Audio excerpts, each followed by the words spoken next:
নমস্কাৰ স্বাগতম জনাইছো সোশ্যাল এৱাৰনেছলৈ কৰোনা মহামাৰীৰ যুঁজখন কিছু দীঘলীয়া হ'ব বুলি অনুমান কৰা হৈছে আৰু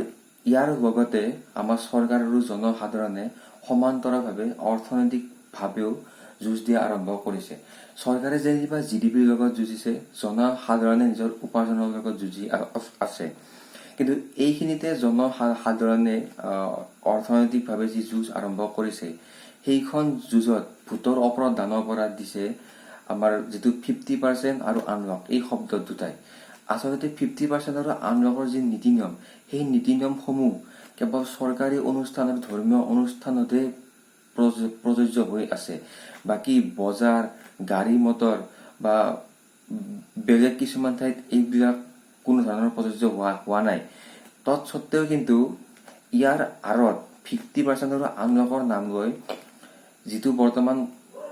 কমন যেটো সমস্যা হৈছে আমাৰ সমাজত সেইটো হৈছে গাড়ী ভাড়া ইমানে বাঢ়িছে যে 2 গুণৰ পৰা 3 গুণ পৰ্যন্ত বাঢ়ি গৈছে যাৰ ফলত জনসাধাৰণে কিছু অসুবিধাৰ সন্মুখীন হৈছে কাৰণ যোৱা 5 মাহ ধৰি ইনকাম নাই এতিয়া ইনকাম কৰিব ওলাইছে যিখিনি সেভিংস আছে সেইখিনিও শেষ হ'ব অৱস্থা তাৰে কিবাকে চলি আছে তাৰে ওপৰত যদি এনেকৈ 2 গুণ 3 গুণ ভাড়া লয় তেতিয়া জনসাধাৰণতো যথেষ্ট অসুবিধা হ'ব স্পেশালি যিখিনি মিডল ক্লাছ আছে বা যিখিনি প্ৰাইভেট কোম্পানীত কাম কৰে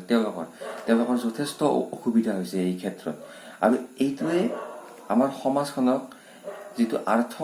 সামাজিক দিশ সেইটো ওপৰত যথেষ্ট প্ৰভাৱ পেলাব কাৰণ মানুহবিলাকৰ যেটো মানে ইনকাম সেই ইনকামটো কমি গ'লে এইটো যথেষ্ট সমস্যাৰ সৃষ্টি কৰিব আৰু এতিয়া এটা কেনেকুৱা সমস্যা হ'ব আহি থকা দিনত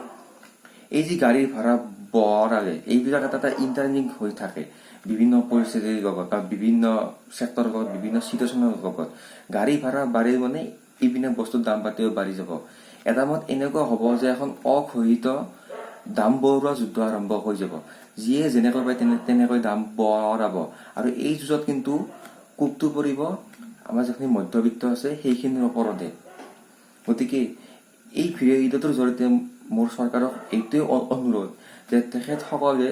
অৰ্থনৈতিকভাৱে জিডিপিৰ লগত যুঁজিবই লাগিব তথাপিও তেখেতসকলে জনসাধাৰণে যিখন যুদ্ধ কৰি আছে তাতো তেখেতসকলে হস্তক্ষেপ কৰিব লাগিব নহলে অনাগত দিনত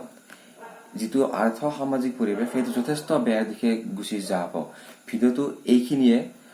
কথাখিনি শেয়াৰ কৰি দিব লগতে ভিডিঅ'টো লাইক কৰি দিব আৰু যদি কিবা গঠনমূলক পৰামৰ্শ আছে তেন্তে